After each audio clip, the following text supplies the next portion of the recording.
Welcome back, and a warm welcome to our audiences who are joining us for this session from ft.com and from LinkedIn. Now for our next session on managing a pandemic. Throughout this crisis, each government has taken its own approach to fighting COVID-19, and they've come up with a hugely varied number of responses. And now, as a number of countries are returning to lockdown, we're going to look at what we've learned so far about the virus and how to manage its impact. We're delighted to be joined by a panel of deeply knowledgeable experts for this session. We have Anders Tegnell, the epidemiologist who has overseen Sweden's often controversial approach to the pandemic. Also, Yvonne Doyle, Director of Health Protection at Public Health England. We have Marc Casper, Chief Executive of Thermo Fisher Scientific, one of the biggest global players in COVID testing. They've already shipped more than 100 million PCR tests around the world. And from global boardroom partner NSF International's Global Health Sciences Division, we have Martin Lush, an advisor to government agencies around the world on healthcare and pharmaceuticals. Your moderator for this session is the FT's Executive News Editor, Barney Jobson.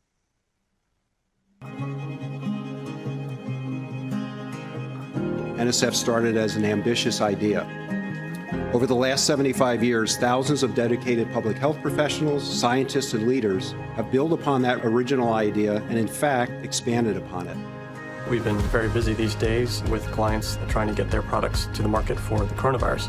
We are actively engaged to keep high the NSF flag. I'm going to introduce you to the Scrub Club way. First, you get a handful of water.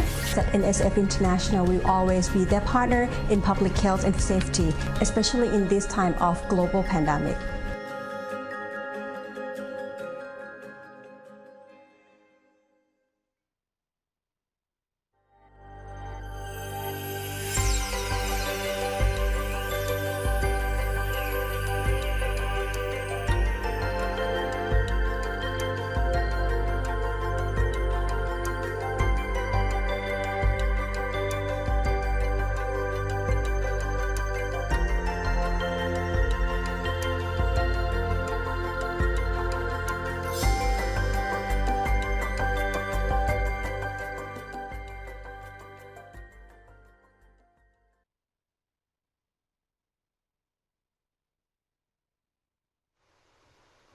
Hello and welcome to our stellar group of panelists and our audience, including those joining us on ft.com and through LinkedIn for this particular session.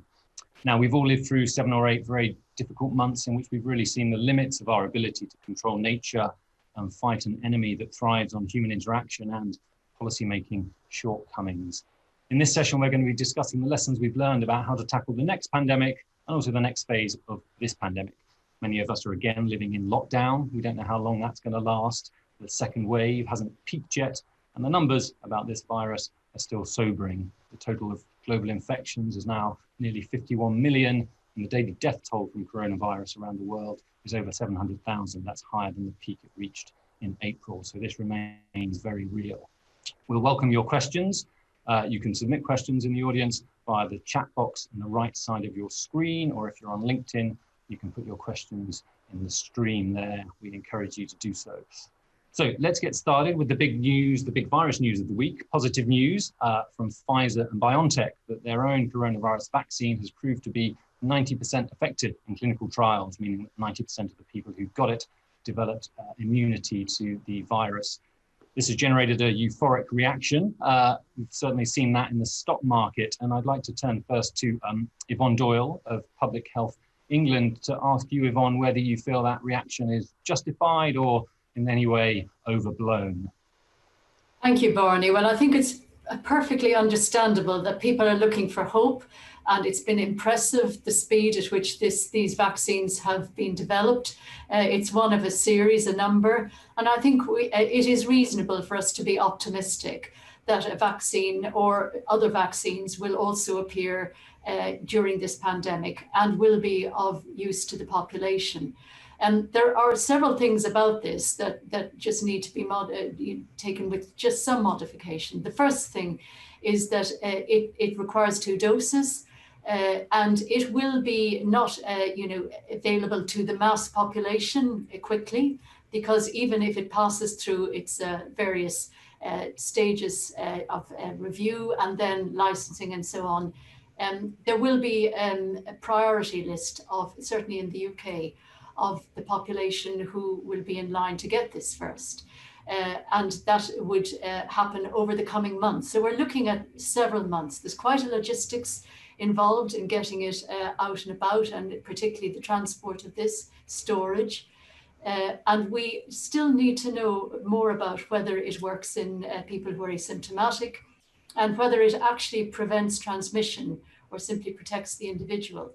But overall, good news. Yvonne, thank you. Anders, let me turn to you in Sweden. Do you think this means we're now at the beginning of the end of the pandemic, as some have said, or is it a longer road ahead than that? I can echo a lot of what Yvonne said. I think we have the same things that we need to understand before we can really say what kind of effect this vaccine will have on the spread of this. No, this is unfortunately not the beginning of the end. This is going to take a long time. I think at least in Sweden, we calculate with what we know we might receive, that vaccinating to stop the spread of a pandemic, we're talking at least 6, 7, 8 months before we are there. We hope we can protect our risk groups with this vaccine when it comes, but that will definitely be our first choice. So it will take quite some time before this can really mean something for the restrictions and other things we live under right now. Thank you. Mark at Thermo Fisher, Yvonne and Anders have mentioned some of the things we don't know about the vaccine yet. Another thing we don't know is how long immunity lasts. How big a question mark is there over how long anyone who's got this vaccine will actually remain protected? From our perspective, our role is to assist in the development and manufacturing of vaccines. And, we're supporting actually about 250 different projects, and we're ready to scale up. In terms of understanding the immunity profile, obviously that's going to be critical because it tells you really whether, this is, the first new tool in the fight against the pandemic, and we need many other tools, or that this tool will be, a tipping point. I just don't think we have any idea yet of what the duration of immunity is. That's a lot of the study work that needs to be completed. Martin, let's talk a little bit about distribution. We've seen a scramble for access to many of the vaccines that are in development. Just in the last hour, I think the European Union has announced that they've signed a deal for 300 million doses of the Pfizer-BioNTech vaccine. It's all been very ad hoc. What does the world need to do to ensure that there's fair distribution of this vaccine or any other future vaccine? I think this is a really important issue, Barney. I think, my reaction, my family's reaction when the news came through, everybody's going, this is fantastic news. But to echo everybody else's comments, great news, but it should have been accompanied by a very big but. But we still need everybody to comply with social distancing.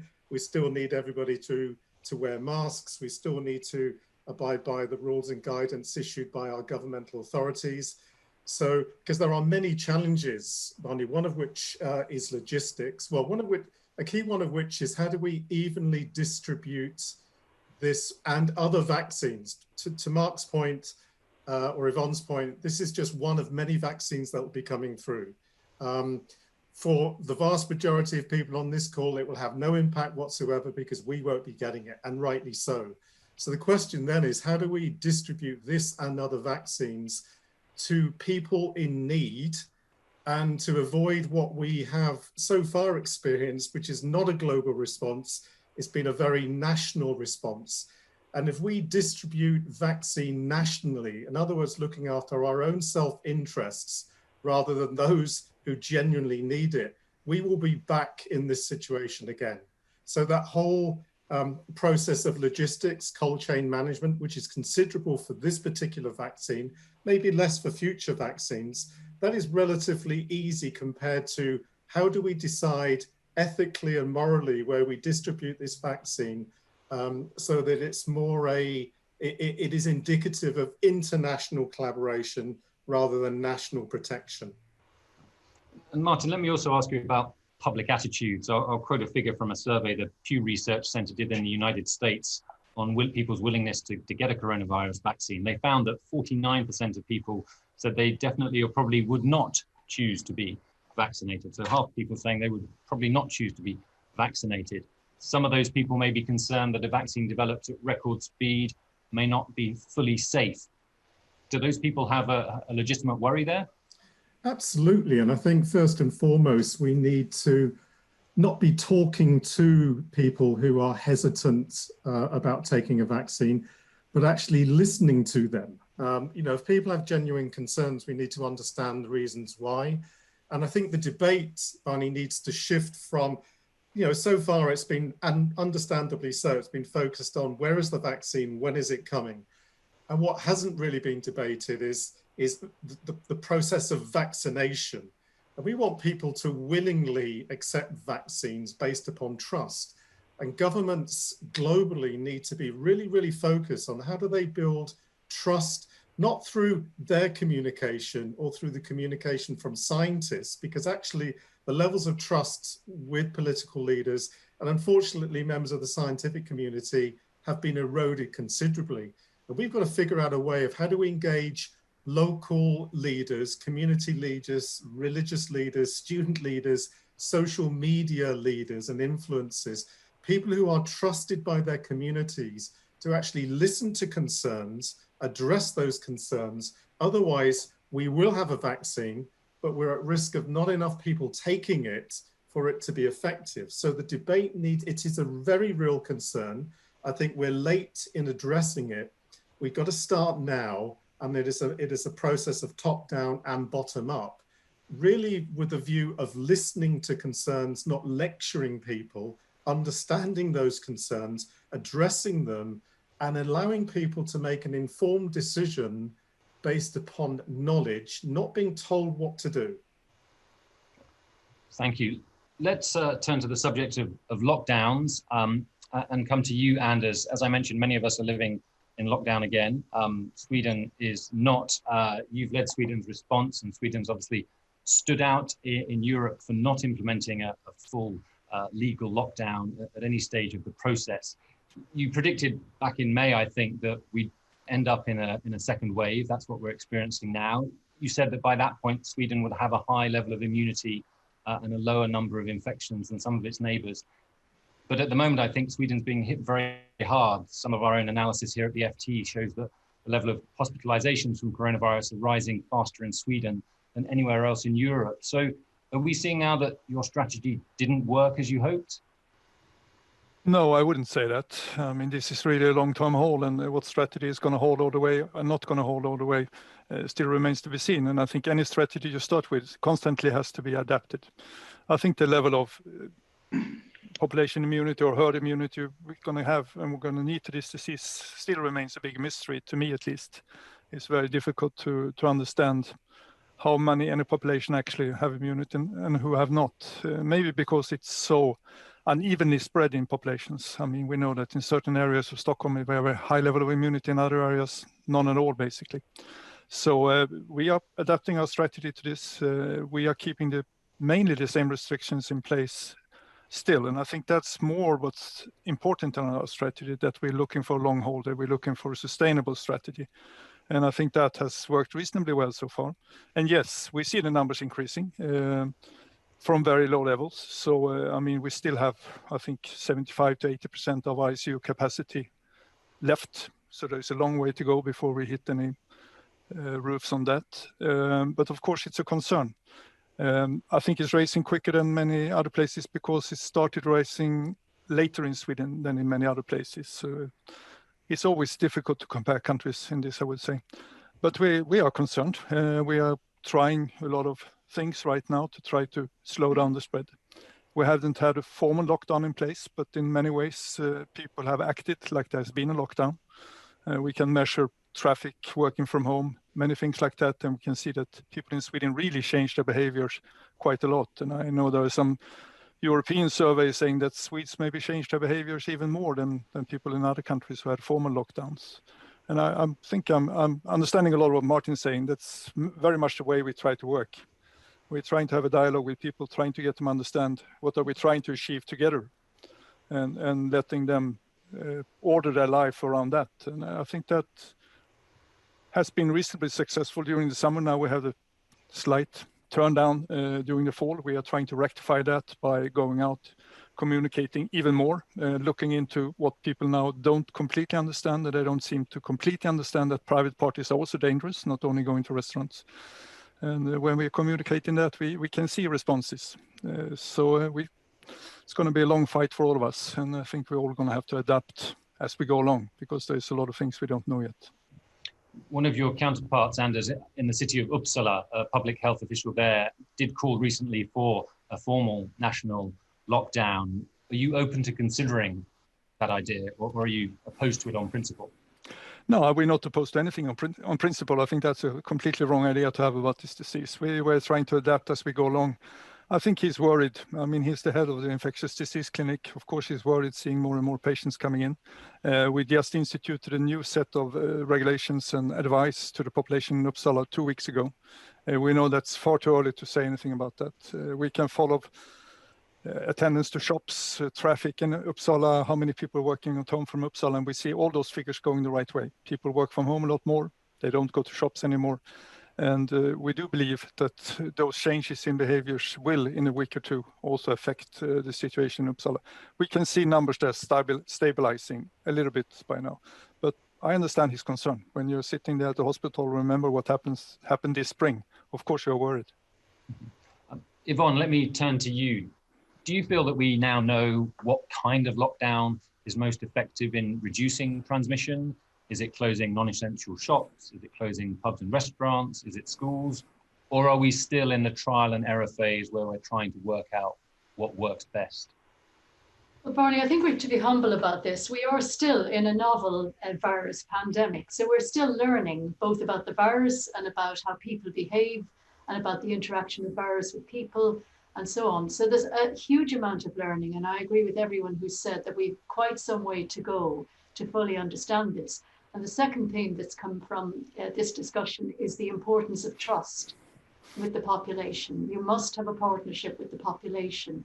And the more local the actions are, the better in that.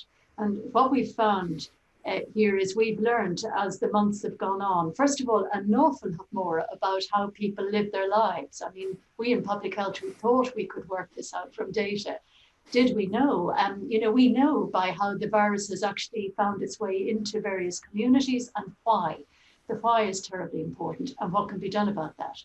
And as the months have gone on, we've seen a much more regional expression of this pandemic, particularly in the north of England. Now, in the spring, it was much more prevalent in London. And we knew that at one stage, about 16% of our population in London had antibodies. That, of course, now has waned. But now, through the summer and the autumn, we're looking at the north and the Midlands of England, and lives are very different in the different regions. And as Anders has said, we have had to evolve our strategies for that. So, some people may question, well, why is it different in, say, Liverpool to the east of England? Well, people are different, the lives are different, the virus has behaved differently there as well. It has found its way into places, and we've had to adapt, and that can be quite difficult to explain. It needs very good communication, but it also needs very good local intelligence. So what we have done particularly better this time is to work with our local authorities, our local directors of public health, and our local public health England protection teams, because they know their communities very well, and they know how things play out in different regions. And then working with the scientists nationally to understand what is it that we need to do next to actually slow this virus. So you asked me what has worked. What has worked is a package of measures. There isn't a silver bullet in this. It is terribly important that people do their social distancing and behave in ways that we know scientifically are important, particularly in indoors where ventilation is poor and so on. But also that we have a range of support to people. So why do people not comply? Because sometimes they can't afford to comply.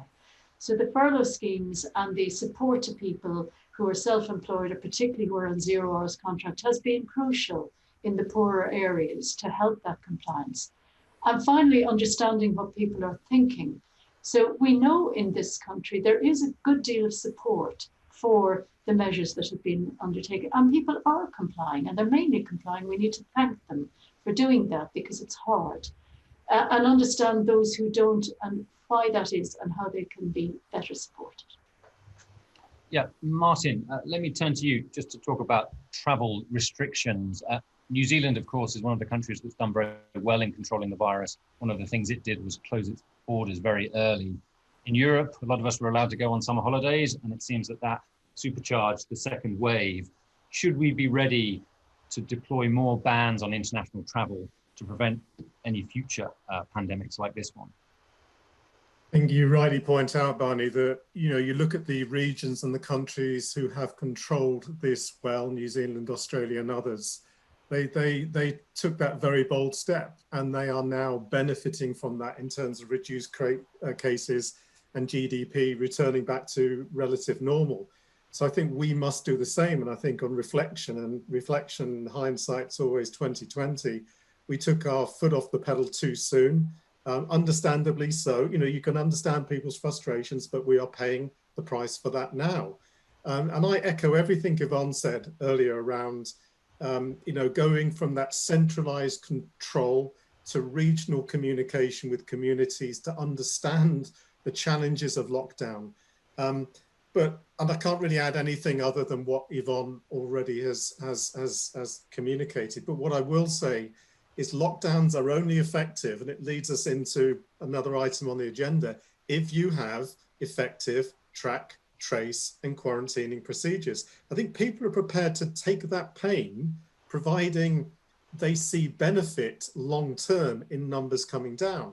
So lockdown without effective track and trace, and the characteristics of those other countries that have got this under control was, they locked down, they shut down international travel, but they all had effective track, trace, quarantining systems. So that is really, really key, because going into this lockdown was different. People are angry, they're frustrated, they are tired. And I struggle, if there's a third lockdown, that's going to be a real push. So the focus must be on how do we implement an effective track, trace, and quarantining system so that we're not here again. Yeah, thank you. Let's turn to the question of testing and come to you, Marc. Thermo Fisher is obviously one of the biggest players in COVID testing. I think your company has the capacity to produce 20 million tests a day. We know that lots of countries have struggled to ramp up their testing capacity. What have been the big bottlenecks, and what can we do to try and loosen those bottlenecks for the future? Yeah, Barney, in terms of testing, obviously it is a key part of how you fight the pandemic. Obviously, social distancing, good hygiene, wearing a mask is obviously the most critical. And then testing gives you the information on how do you actually ultimately quarantine or bring medical treatment that you need. And a lot of the headlines around testing were in the early phases of the pandemic, when there was actually no tests, no capacity, and all of those things. But if you look at it today, we produce 20 million kits a week. We ship to the world. And labs have scaled up their capacity to do PCR testing, which tells you whether or not you have the virus actively. And most countries are able to get what they need, right? Now, there's a question about, are we doing enough testing and should there be more capacity? And I think that's country by country, there's a strategy around that. And I think my own view is those countries that have put a lot of infrastructure in place to be able to test quickly, get good turnaround times, and then ultimately do the track and trace have responded better than those that have struggled to scale up. But I think that the test manufacturers have really ramped up capacity to meet the needs there. And the good news is there's other types of tests for different use cases. There's some of the back to life available type testing. There's antigen testing as well. There's antibody testing to tell whether you had the virus. So the medical community has a lot more available tools to it to understand what's going on. Well, let me pick up on that point about antigen testing. These are the so-called rapid tests that can often give a result within 10 to 30 minutes because it doesn't require any lab processing. Your PCR tests need to go to the lab. The downside on antigen tests is they're not as reliable. However, they would allow more mass testing. Do you think we should be embracing antigen testing despite the question marks over the reliability? I think that different test types have different applications, right? And from my view, there have been many countries that have been able to get turnaround the next day on PCR testing. So if you want extraordinary accurate testing, many countries have done that. But there are applications for very quick testing where you want to be able to, screen a patient if they're positive or not, and then do a confirmatory test. So, and there's some back to life aspects of things where, you really do want the information very rapidly and understand that you might be getting 80 or 85% accuracy, which isn't ideal, but it's better than not having any, information. So I'd say there's different use cases from the different testers. Anders, how about from your perspective, would you like to be able to use antigen tests to get a better picture of immunity, even if they're not perfect? I mean, maybe not to get a better picture of immunity, but I definitely think there's a role for antigen testing in certain cases. I think like in primary care, where you test people with very mild symptoms, and that if the test is not 100% reliable, maybe not all that important, because if you miss a few, it doesn't really matter too much to the spread or to the patient. So there is definitely a role, and probably in the long term, we need to move the testing out closer to the patients, to the population, which means that they need to go to primary care, and we need to have a quicker turnaround. So I think, and I then definitely think that antigen testing will be what we're going to use in those circumstances in the long term, because once again, this is going to be a long-term race, and we're going to need a lot of tools down the road. And PCR has helped us a lot, but it has special challenges. So I think to have antigen testing as a complement will definitely be useful. Yvonne, the UK is one of the countries that has struggled in a way to ramp up its testing, but let's look forward. I'm sorry to say that the next pandemic, the cause of it is probably out there already. We just don't know what it is yet. How does the UK or any other country develop the testing infrastructure to be ready for a pandemic that it doesn't even know what it is yet? Well, the first thing is to learn from this pandemic. And I think there was an early recognition that we needed much more capacity for testing. And that has actually, people keep using this word ramped up, but it has augmented hugely. And, I do commend the test and trace system for that. A fifth of the population has been tested since May. And there are bigger ambitions to test even more. And I agree, by the way, with the points that Marc and Anders have made, that, the point of care tests can, need to be applied first and foremost in the circumstances for which they're most useful. For instance, workplaces that are critical infrastructure want quick results, not to take the whole workforce out. And, rapid testing is very helpful, but, if there's doubts, then confirmed by PCR. So I think we will get better and better at this. The issue, about where is the next pandemic is a broader question. And it's likely to be a zoonosis, because most of our major problems in the past decade and beyond have been zoonosis. So we need much better collaboration internationally, I think, for surveillance between animal health and human health on surveillance. I think it's very good in countries, but perhaps less so between countries.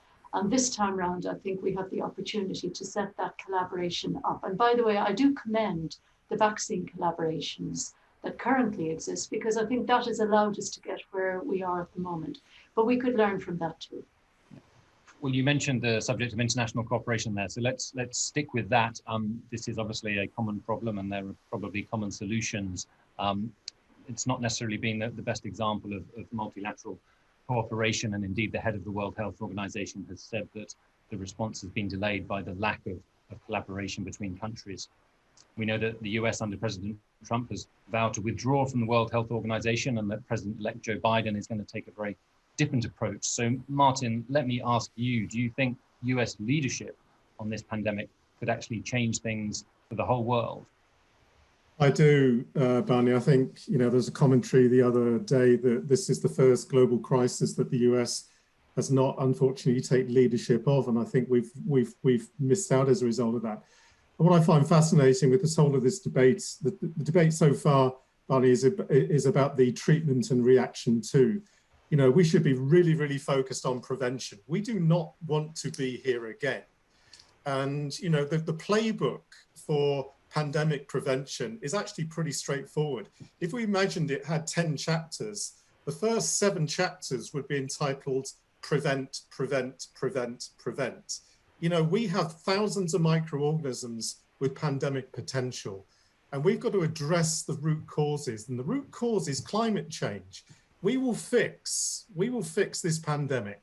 But unless and the clock is ticking on climate change to the point where we're getting beyond the return on that, to tackle climate change, that tackles the deforestation, that brings animals closer to human beings, that leads to as Yvonne said, those zoonotic infections that lead to pandemics. So that level of prevention requires international collaboration, it requires international knowledge sharing, it requires global leadership and a very big dose of global humility so that we can actually learn from each other. And importantly, institutions that drive this, and no doubt we'll come on to WHO later. Governments change. This, after the Second World War, we put in institutions, WHO, NATO, and so on, to ensure that it never happened again.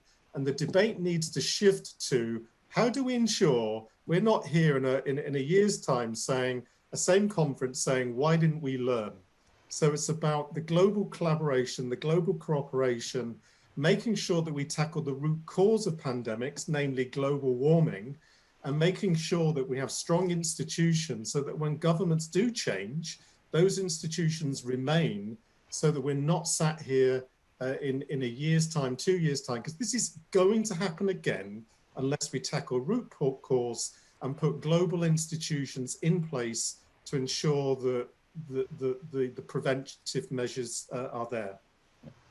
Martin, let me ask you a couple of questions about China. In fact, one member of the audience has asked, what can we learn from the way China's dealt with the pandemic? On top of that, I'll just remind people, of course, that there's been some criticism of China for not disclosing early and comprehensively what it knew about this virus. And my question on that is there a mechanism to force sovereign countries to provide better information sooner when they face a new pathogen like this?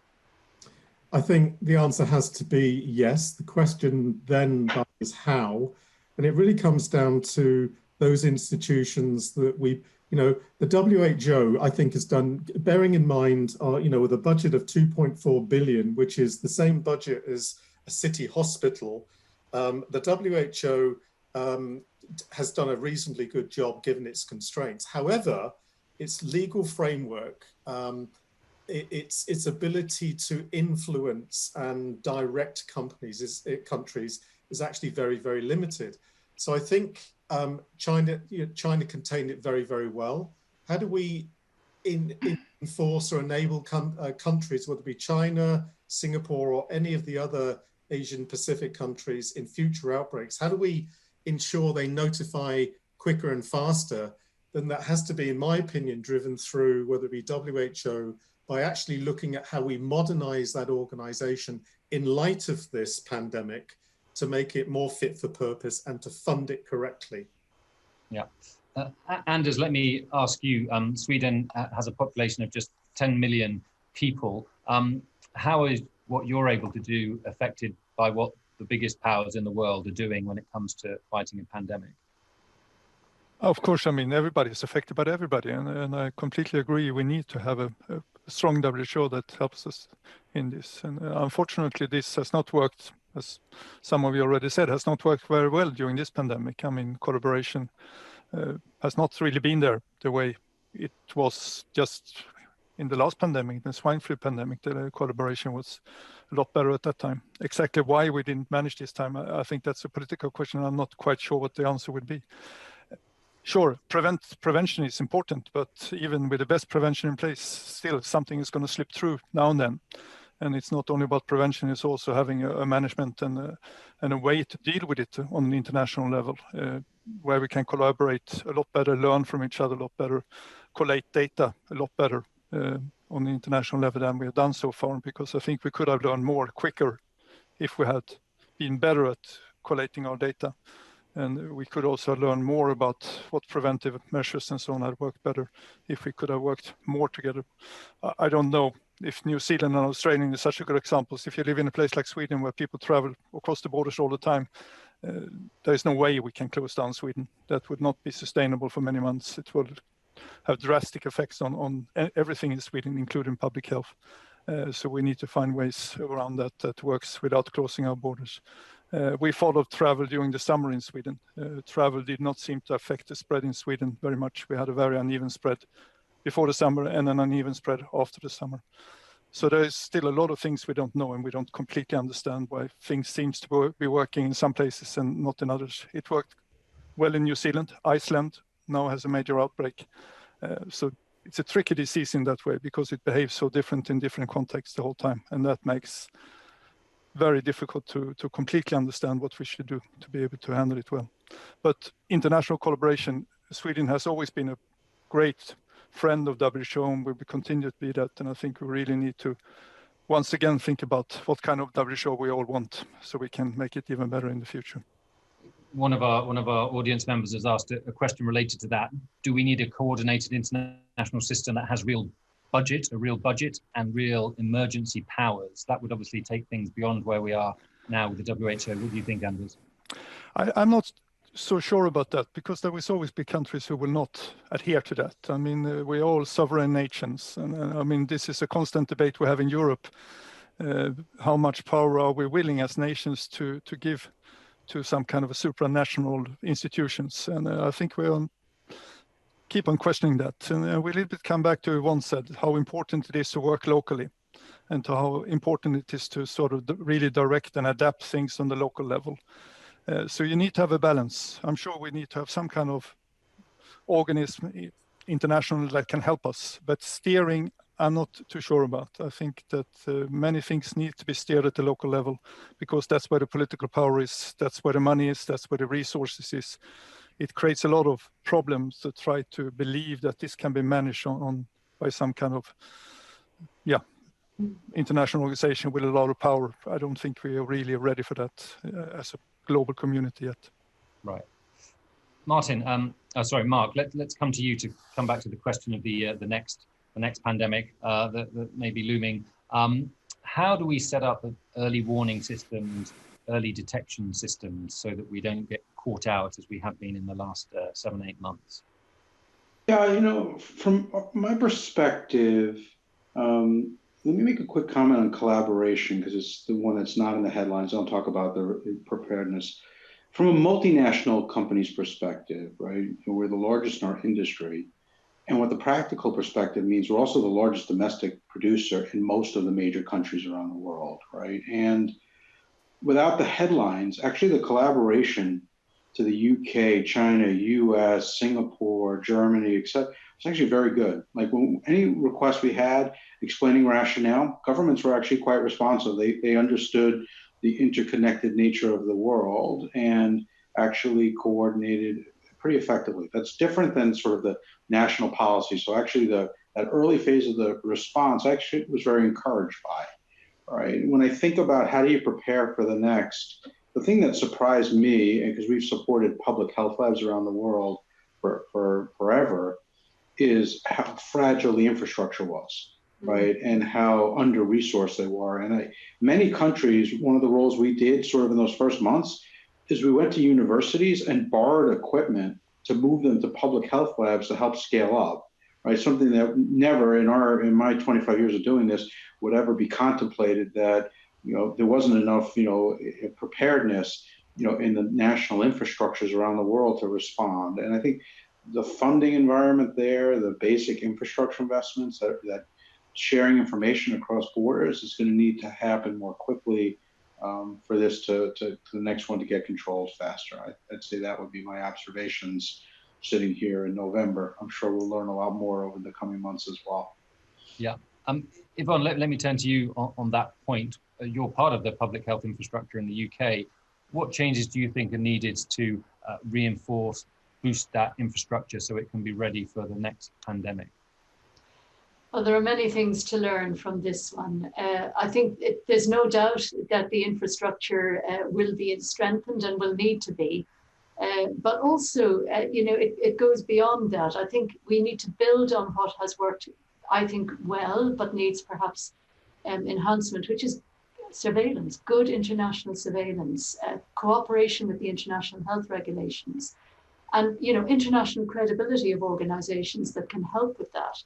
while strengthening much more the reliability, the reliance on local systems and the trust of local systems to actually give you that local, trust with populations as well. I think there are a couple of technologies that have been very interesting. Anders has said about the holidays and how it affected Sweden. Actually, we realized through the use of our genomics that holidays were having a profound effect. During midterm in the spring, we had over 1,400 introductions, separate introductions to the country. And during the summer holidays, again, people love to travel. Countries differ in this way, and they spread around quickly. And the use of some of the technologies to understand the implications of that quickly in populations would be helpful in the future. So I think there are many things, but if I could just have one final word, the way people live for me is a really profound finding of this. And before this epidemic, we were quite worried about the way people are getting their food, the food chain, and how complicated the food chain is if anything goes wrong with it. Now we have learned so much about how people's lives have enabled a pandemic to really run rampant. And I think we need to rethink a little bit in the light of climate change, in the light of vulnerabilities, in particular for people living in cities. What can we learn about this to make us more resilient for the future? Thank you. Martin, I'd like to come to you. We've got a question about Africa, which I think is very relevant. And I know you've advised governments around the world. The question is noting that Africa in general has had a lower mortality rate compared to the number of infections. Do you have any thoughts on why that is and what lessons we might learn from the African experience here? Probably Yvonne would have a better idea of this than me, Barney, but my understanding is that, the African population, first and foremost, is a lot younger. Unfortunately, decimated by HIV as a continent. So that population probably more robust, more resilient. Whether the levels of reporting are adequate, I simply don't know. But I think certainly the demography in Africa is very different, and whether that has had a significant effect, I don't know. Yeah.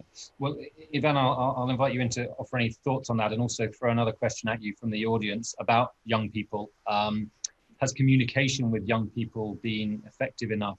The question says, we're giving up so much freedom for a virus that hardly impacts us. That to me, Barney. Yes, to you. Yes, it is. Right.